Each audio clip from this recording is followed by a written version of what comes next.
आज पूरा करके जाई अपन मन कि धान भले धुआं हो जाई। आज पूरा करके जाई अपन मन कि धान भले धुआं हो जाई।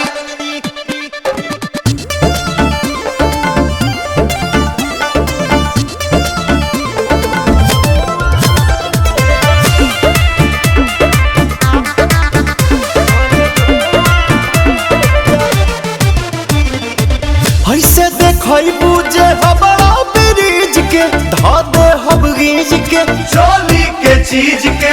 अरे की बोलছো তুমি? अरे तोरी माँ हर नाच देखे आइल बड़ो देखा बैठ के ढेर जोनी बोलो बापू हम से बैठ के मजाता अब ही टाइट मजा वाले पाछे पूरा हो जाई।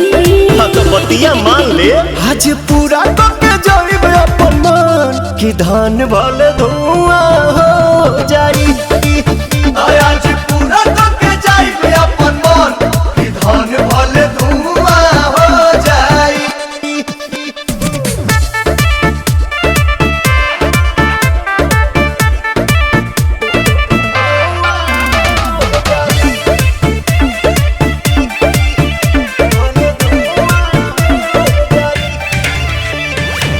लागेलू फाइन साइन तोहरे तो पेज पा पवन के संगे मैनेज करा सेज पा चल होने।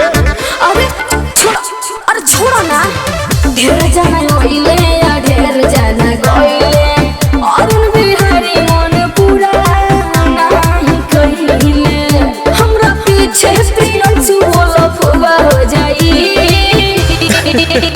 आज पूरा करके जाई अपन मन कि धान भले धुआं हो जाई। आज